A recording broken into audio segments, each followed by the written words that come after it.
Con el tiempo, terminamos conociendo el lenguaje de Dios, un lenguaje distinto para cada persona. Yo conozco muy bien el lenguaje que emplea conmigo, esa manera tan especial de mezclar lo humano y lo divino, y puedo afirmar que es maravillosamente adecuado. Más que de palabras, se trata de un amor que se despierta y que sé que viene de fuera, porque su origen no está en mí. La intimidad divina no siempre se nos da, y el desierto puede parecer árido. Cuando se manifiesta su melodía, resuena con mucha más intensidad que el bienestar del simple silencio junto a Dios. En un pasaje de las Confesiones, San Agustín emplea el lenguaje de los sentidos interiores para explicar hasta qué punto esa intimidad con Dios nos es a la vez familiar, cercana, concreta y, al mismo tiempo, inaprensible por nuestros sentidos habituales. No debo buscar ni la belleza corporal, ni el atractivo pasajero, ni el deslumbramiento, ni el color, ni las dulces melodías de los cánticos y de los sonidos armoniosos, ni los olores de las ñores, de los ungüentos y los aromas, ni las dulzuras de la miel y el maná más exquisito al paladar, ni todo lo demás suave al tacto y amable al abrazo. Nada de esto sujeto a los sentidos debo buscar cuando busco a mi Dios. Lejos de mí creer que mi Dios son estas cosas que son captadas también por los sentidos de los brutos animales y, sin embargo, cuando busco a mi Dios, busco una cierta luz, muy superior a toda luz, que el ojo no puede captar. Una cierta armonía sobre toda armonía, que el oído no puede oír. Un cierto olor sobre todo olor que la nariz no puede percibir. Cierto dulzor sobre todo dulzor que el gusto no percibe. Cierto abrazo sobre todo abrazo que es incapaz de tocar el tacto de mi hombre exterior. Es una luz que brilla donde no la abarca el espacio. Un sonido que suena donde el tiempo no lo arrebata. Un olor que exhala sin que el soplo del aire lo disipe. Un sabor que no causa hastío. Un abrazo que nunca se separa. Eso es lo que busco cuando busco a mi Dios. Eso es lo que amo cuando amo a mi Dios.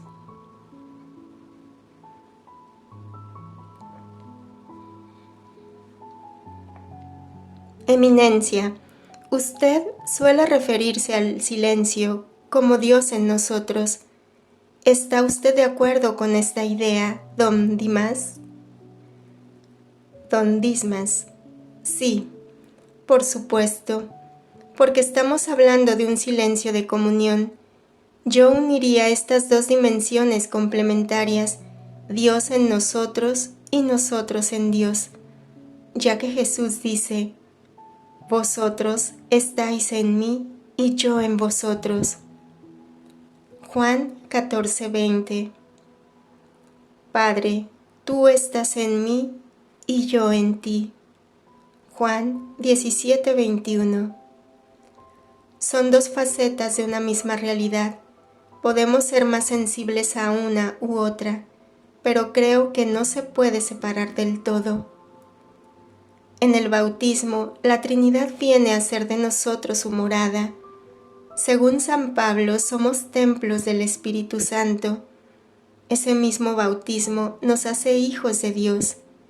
Si fuéramos capaces de entender de verdad estas pocas palabras, un misterio insondable que nace en la sublime sencillez del sacramento, el agua y la palabra, para significar una realidad inimaginable. Recuerdo las palabras de un poeta bizantino, refiriéndose a la teofanía del Sinaí: trueno, relámpagos, temblor de tierra, pero cuando descendiste al seno de una virgen, tu paso no hizo ningún ruido. Si la entrada de Dios en nosotros tiene lugar en silencio, es lógico que la comunión con Él esté marcada por el mismo sello.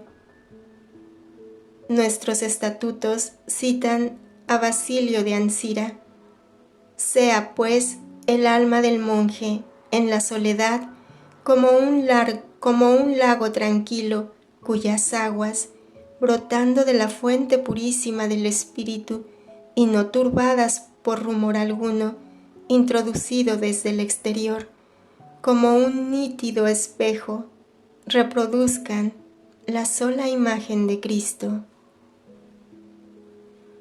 Dios en nosotros. Qué perplejos nos pueden dejar estas palabras, y sin embargo son una realidad. Si alguno me ama, dice Jesús, guardará mi palabra, y mi Padre le amará, y vendremos a Él, y haremos morada en Él. Esta verdad de la fe nos abre hic et nunc a la intimidad más profunda con Dios. Es el faro de nuestra vida. Estoy plenamente convencido de que si los cristianos fueran más conscientes de esta realidad, su vida se vería transformada y el mundo también. Me parece muy importante guardar un equilibrio entre la cercanía y la trascendencia de Dios. En sus confesiones, San Agustín emplea una célebre fórmula para plasmar este tema: intimior, intimo meo, et superior sumo meo. Apoyarse en la una excluyendo a la otra puede conducir a una enfermedad espiritual. De una parte, a una excesiva familiaridad con un Dios demasiado hecho a nuestra medida y que no es realmente Dios. De otra, a una perturbadora distancia casi jansenista. El misterio no es otro que la filiación divina que se nos ofrece. Si pudiéramos comprenderlo, si pudiéramos vivirlo mejor, nada sería capaz de inquietarnos. Las dificultades de nuestra vida no cambiarían, pero ya no podrían dañar el núcleo de nuestras vidas. Dice San Pablo: el que no perdonó a su propio Hijo, sino que lo entregó por todos nosotros, ¿cómo no nos dará en él todas las cosas? Romanos 8:32. Si sé que lo he recibido todo, nada puede faltarme.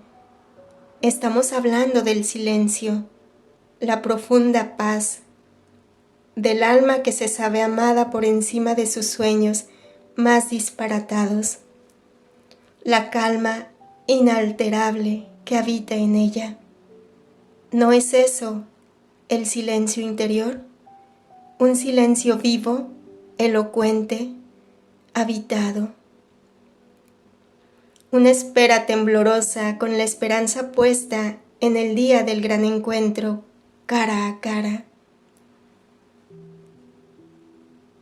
Si es fundamental vivir en intimidad con Dios y en su extraordinaria sencillez, en su familiaridad con nosotros, diría incluso, también lo es comprender el sentido de la trascendencia, esa inmensidad que nos supera y nos reclama en un mismo movimiento. Solo ese equilibrio puede dotar de toda su profundidad a la relación con Dios, porque la maravilla inefable de la intimidad divina nace precisamente de esta trascendencia. ¿Cómo puede el infinito no solo salir a nuestro encuentro, sino entablar una relación íntima con lo finito, su criatura?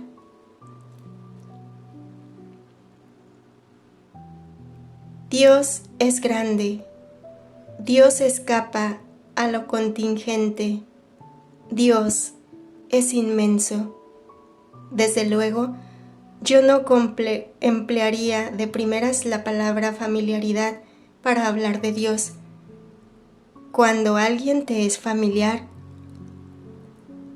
te permites prácticamente todo y cuidas menos tus gestos y tus palabras. Con Dios no podemos permitirnos ese comportamiento, aunque sea nuestro Padre.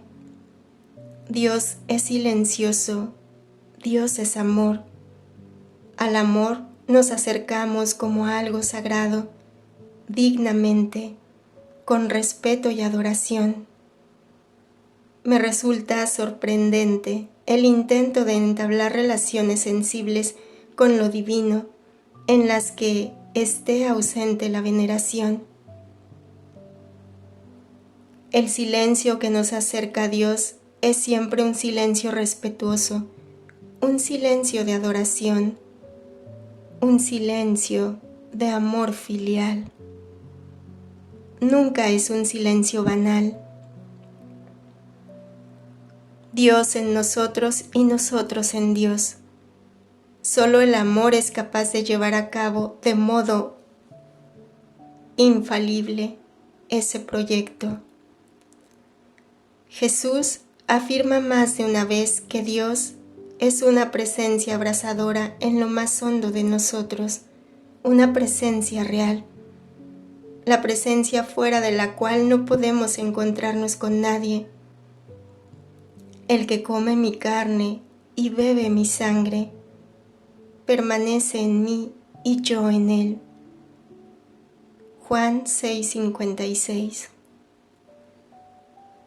San Pablo nos ofrece su propia experiencia interior, que parece traducir esta gracia concedida al hombre. Con Cristo estoy crucificado, vivo, pero ya no vivo yo, sino que Cristo vive en mí.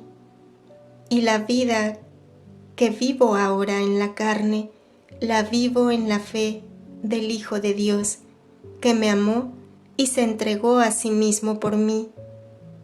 No anuló la gracia de Dios. Gálatas 2, 19-21. Después de su conversión, también San Agustín descubrirá esa presencia de Dios oculta en el fondo de los hombres.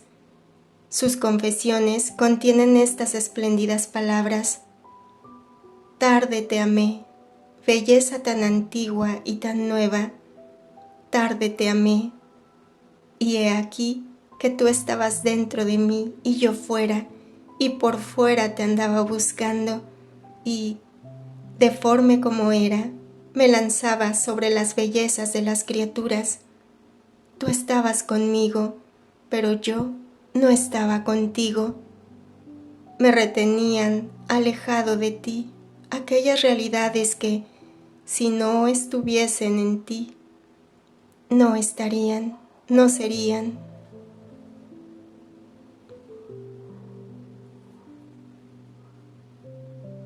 En Saint Gregorie le Grand, Culture et Experiencie, un libro de una erudición espléndida, Monseñor Claude Dex escribe: al convertirse San Agustín, realiza un doble descubrimiento.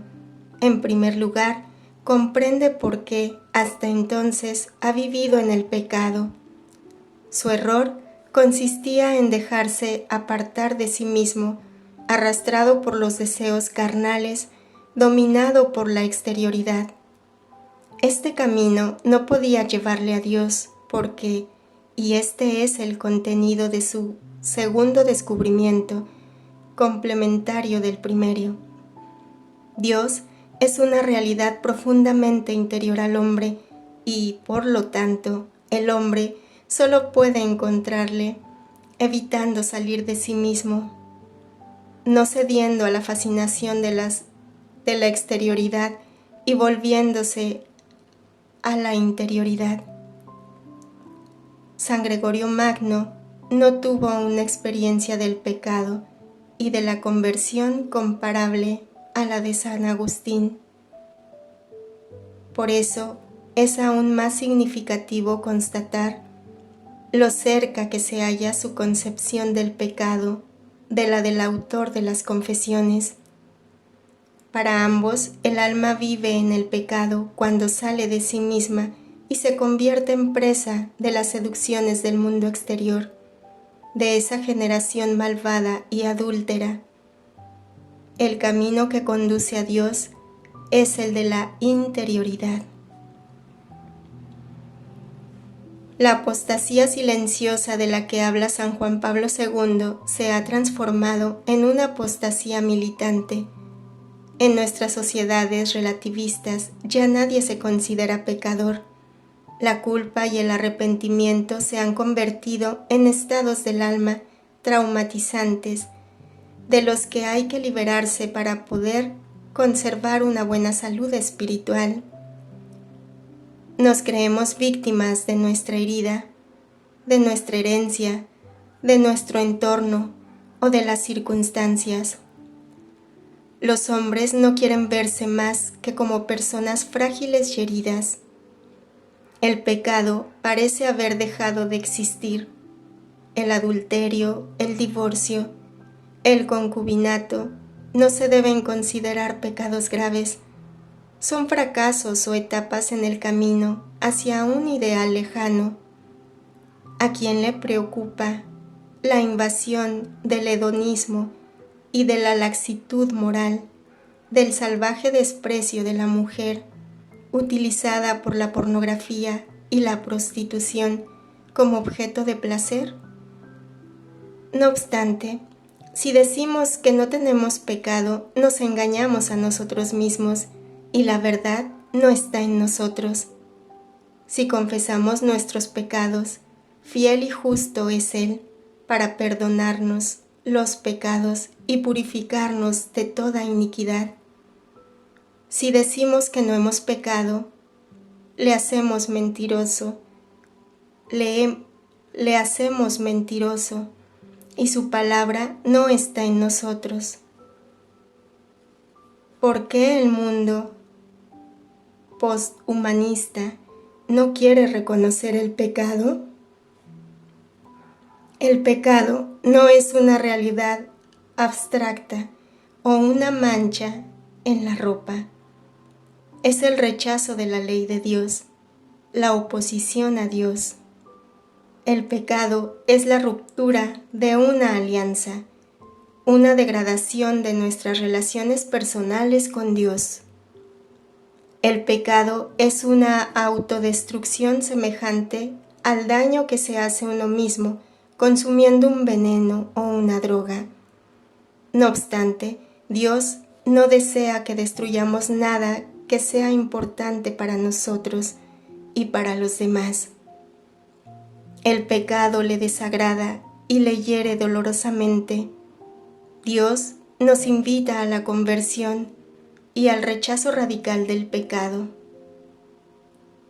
Si experimentamos una verdadera conversión del corazón, como la de San Pablo o San Agustín, podremos tocar literalmente la presencia silenciosa de Dios en nuestra vida. En las Confesiones, San Agustín llama a esa presencia la vida de su vida. Cuando todo mi ser esté unido a ti, ya no habrá para mí dolor ni fatiga. Entonces mi vida, llena de ti, será la verdadera vida. ¿Cómo se puede vivir sin Dios? Su presencia en nosotros es aterradora, desestabilizadora, pero también vivificadora, dulce y pacificadora. Está lejos de nosotros debido a nuestros pecados y cerca de nosotros gracias a la misericordia infinita de Dios. Da miedo porque nos quema y nos enciende como un fuego calcinador, pero nos abraza con ternura igual que un padre.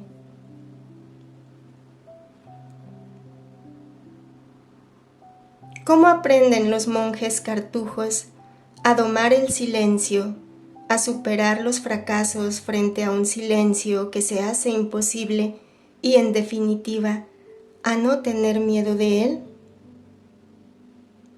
Don Dismas. Comenzando por la última parte de su pregunta, yo diría que quien teme al silencio no se quedará mucho tiempo con nosotros. La inquietud no nace del silencio en sí, sino de lo que revela.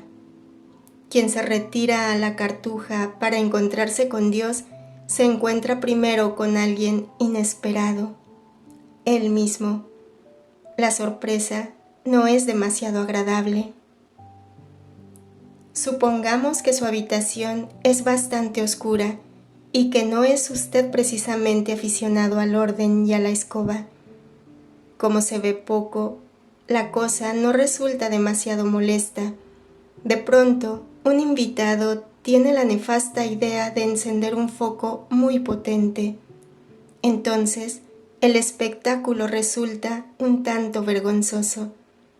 Cuando un aspirante viene a retirarse, salen a la luz muchos recuerdos. Llevaban mucho tiempo dentro de él, tapados por los ruidos de la vida.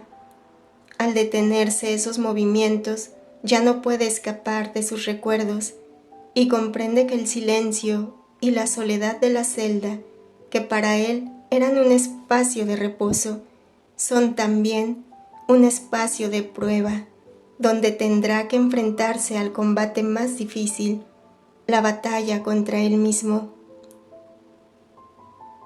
Se trata de domar la caza de fieras que habita en nosotros, si queremos que éstas acaben dejándonos algún día en silencio.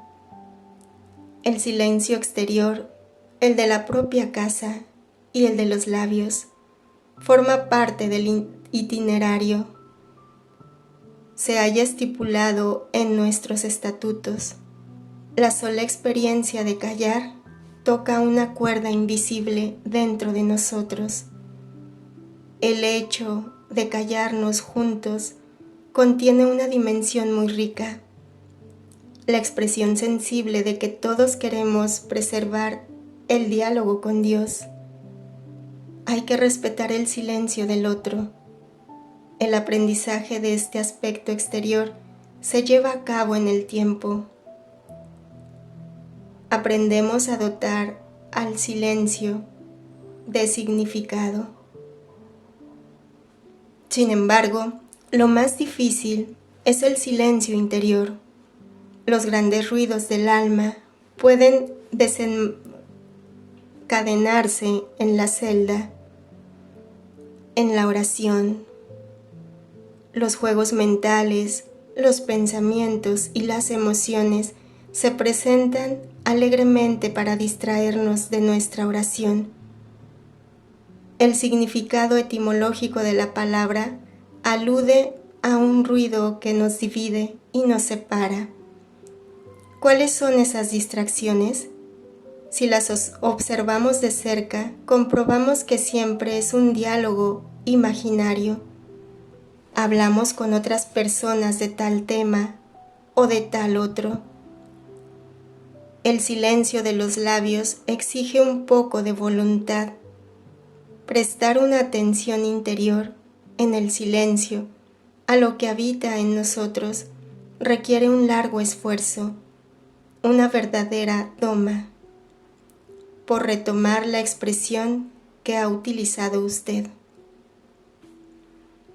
El aprendizaje del silencio exige permanecer en presencia del Señor no consiste en luchar contra nuestros pensamientos interiores, sino en volver incesantemente a Dios. Las distracciones son temibles porque no las vemos venir y, antes de que nos demos cuenta, nos han arrastrado con ellas. El movimiento de regreso a Dios, en cuanto constatamos que nos hemos alejado, revela que nuestra intención, que es estar con Él, no ha variado. Hay un componente de esfuerzo que se retoma indefinitivamente y que consiste en dejarse atraer, pero lo esencial lo aporta el Señor. Nosotros trabajamos una parte del jardín y los brotes los da Dios. Las palabras de Isaac de Nínive son muy acertadas. Dios ha conducido a su siervo al desierto para hablarle al corazón, pero solo el que permanece a la escucha, en el silencio, percibe el soplo de la leve brisa en la que se manifiesta el Señor. Al principio hay que hacer un esfuerzo por callar, pero si somos fieles, de nuestro silencio va naciendo poco a poco algo que nos atrae a un silencio mayor. Sabemos que ese algo, cuyos límites no sabría definir, es alguien que nos arrastra cada vez más hacia su misterio. Cuando el monje se interna en las profundidades de la soledad y su deseo de estar con Dios es lo suficientemente intenso, el silencio se convierte realmente en un camino privilegiado. El verdadero silencio, es decir, el silencio exterior e interior, la absoluta soledad de la imaginación, la memoria y la voluntad, nos sumerge en un entorno divino. Entonces todo nuestro ser pertenece a Dios. No obstante, hay que reconocer que el silencio cuesta, nos da miedo, provoca en nosotros una conciencia mayor de nuestra impotencia y suscita un cierto temor a nuestro aislamiento frente al Dios invisible. El silencio suscita la angustia de enfrentarnos con las realidades desnudas que se encuentran en el fondo de nuestra alma. Nuestro templo interior suele ser tan feo que preferimos quedarnos fuera de nosotros mismos y ocultarnos en los artificios y en los ruidos mundanos. Sin embargo, los momentos de silencio conducen indefectiblemente a decisiones profundas, a decisiones sin palabras, a una entrega de mí, yo, más íntimo. Las conversiones suceden silenciosamente y no con gestos espectaculares. El regreso a Dios, el repliegue en Él, esa entrega plena, esos momentos de intimidad con Dios siempre son misteriosos y secretos. Implican un silencio absoluto, una inmensa discreción. Creo que hay que ejercitarse mucho en el silencio. En cuanto a mí, me inicié en el silencio durante mis primeros años de seminario, donde había tiempos de silencio obligatorios, pero hay que asumirlos gozosamente, acogerlos como momentos preciosos y privilegiados para edificar nuestra vida interior.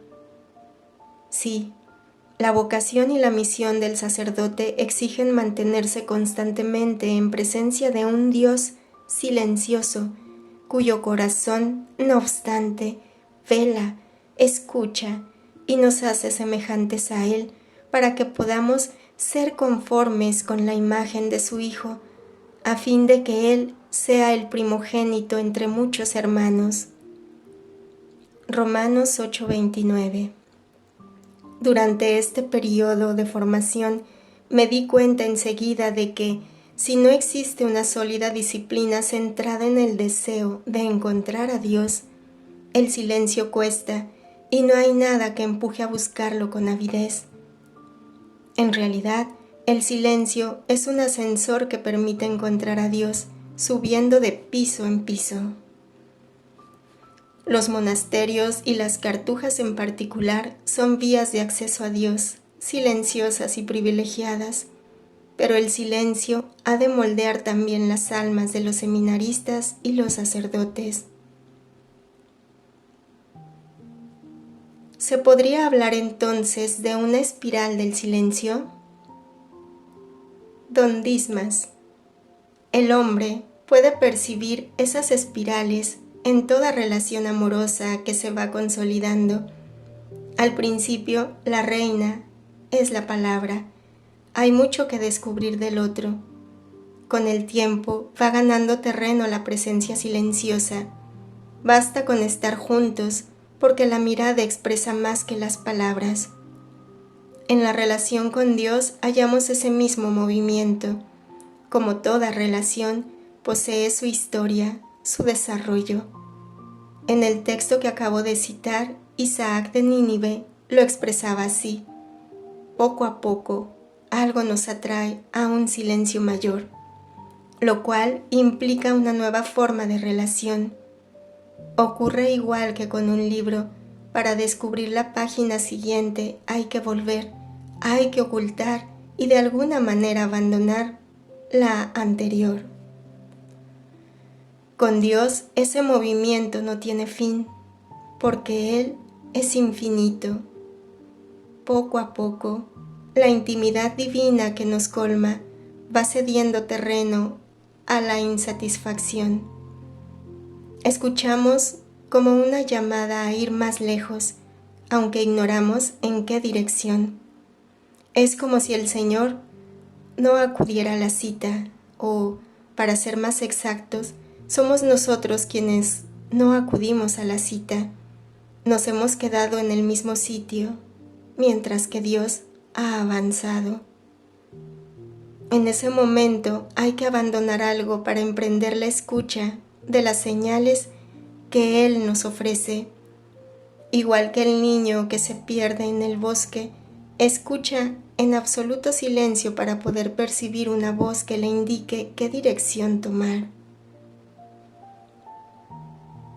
En un hermoso texto sobre la oración del corazón, Dom André Poisson cuenta cómo antes de entrar en la cartuja había encontrado una pequeña fuente que creaba entre mi corazón y Dios un vínculo infinitamente profundo y real.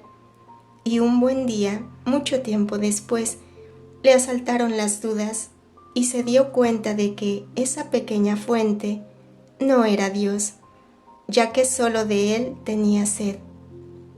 Don André comprendió que debía abandonar la fuente que tanto apreciaba para hallar el medio, la actitud del corazón que me permitiera abrir la puerta directamente a aquel que tanto tiempo llevaba llamando a ella en vano, porque en mi oración me centraba ante todo en mí mismo. La pequeña fuente de Don André era sin duda algo bueno y valioso, pero solo temporalmente. No debía detenerse en ella. Igual que el paseante que descubre un paisaje espléndido y se detiene para disfrutar de él pausadamente, aún así llega un momento en que tiene que reanudar la marcha hacia nuevas sorpresas aún más bellas. Esa es la razón de las alternancias que se presentan como una espiral para descubrir una nueva relación, un nuevo lenguaje. El que nos resulta conocido tiene que callar. Hace falta mucho silencio y mucha atención para descubrir una música nueva a la que no estamos acostumbrados. El mayor obstáculo suele residir en nuestra tendencia a seguir en el mismo sitio mientras contamos con un sistema que funciona. A nuestro corazón, habituado a una relación determinada con Dios, le repugna cambiar para crear una nueva relación. El Señor, sin embargo, está impaciente por avanzar y se adelanta para obligarnos a reanudar la marcha. El Dios cristiano es un Dios oculto.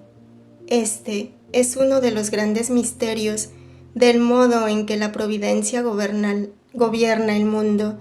No obstante, ese célebre Deus absconditus es uno de los aspectos de la vida en esta tierra que impide creer. A este respecto, conviene citar la frase de San Pablo: la expectación ansiosa de la creación anhela la manifestación de los hijos de Dios. Romanos 8:19. Aún ignoramos lo que somos, lo que seremos. En la marcha diaria del mundo, el silencio de Dios es un fenómeno estremecedor. ¿Cómo se puede comprender el sentido de esa ausencia? Sin duda, es más fácil entenderlo en nuestra vida personal. El hombre, en cuanto criatura, está marcado por un egocentrismo ontológico. El niño que nace solamente tiene conciencia de sí mismo. Al principio percibe a la madre como una extensión de su propia persona. Todos hemos empatizado siendo solipsistas. Progresivamente, decepción tras decepción, el niño acaba comprendiendo que su madre es otra persona. Varias etapas y el paso de los años acabarán conduciéndolo a un amor primero interesado y finalmente entregado. Paralelamente, en el orden de la vida espiritual, tenemos por delante un largo camino.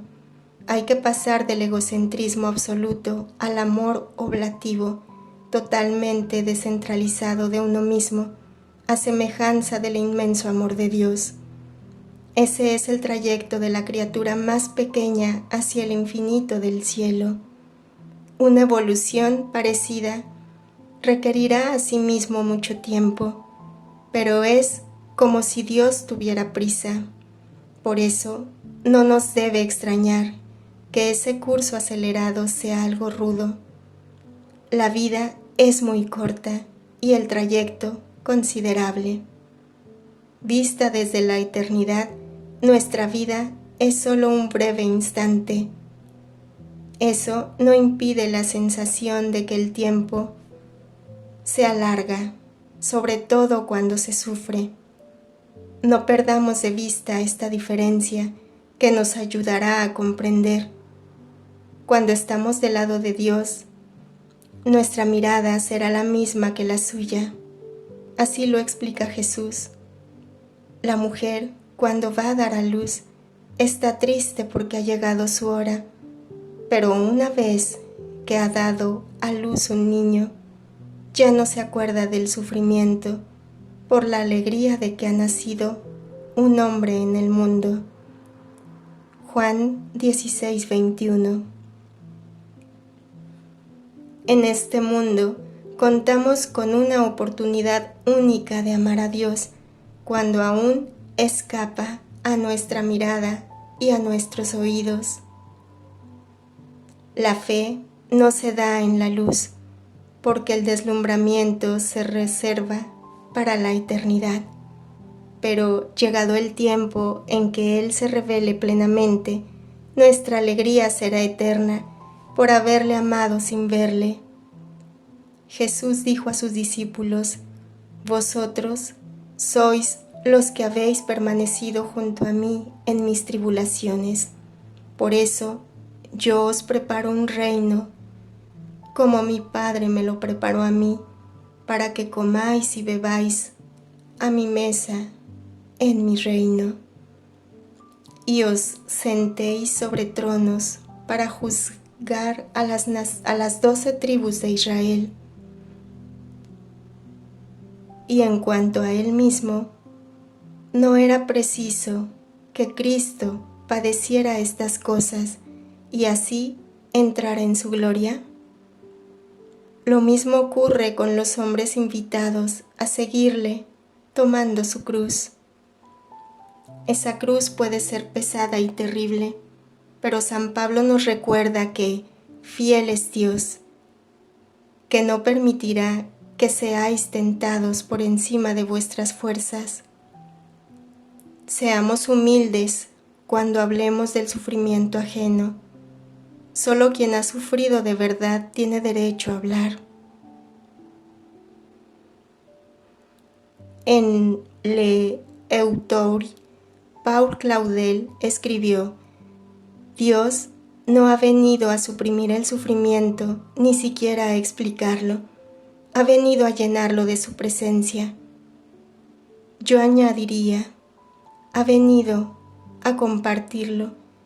Y este misterio, grabado en el cuerpo resucitado de Jesús, nunca dejará de ser una fuente de alegría y asombro. Como dice el Salmo 116, ¿cómo pagaré al Señor todo el bien que me ha dado? Comparto la visión de Don Dismas. El amor verdadero no tiene por qué ser visible. Dios es el amor verdadero, es un fuego devorador que no puede extinguirse. Tanta es la pasión con que nos ama en el misterio de la cruz.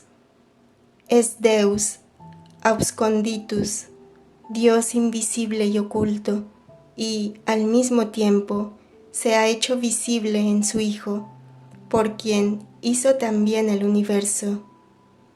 Él, que es resplandor de su gloria e impronta de su sustancia, y que sustenta todas las cosas con su palabra poderosa.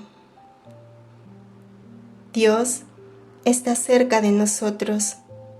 En nuestras sociedades materialistas creemos que lo real tiene que ser tangible e inmediato, pero el amor de Dios aparece velado en el silencio, en el dolor, en la muerte, en la carne torturada y destrozada de Jesús que agoniza en la cruz.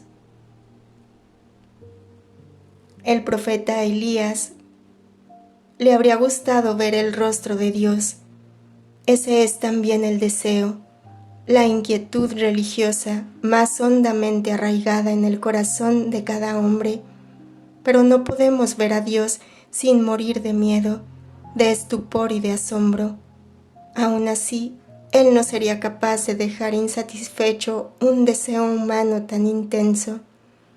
Como dice la carta a los Hebreos, al llegar la plenitud de los tiempos, Dios se ocultó tras el rostro de un niño. La majestad eligió la vulnerabilidad. El Dios infinito aceptó la cruz y la peor humillación, porque el anonadamiento es la expresión del amor. Al hombre le gustaría aprender a Dios de un modo inmediato, pero el Padre se halla oculto tras un velo y solo podemos esclarecer el misterio después de morir. Con su silencio, Dios quiere permitir que trascendamos el mero amor humano para comprender el amor divino.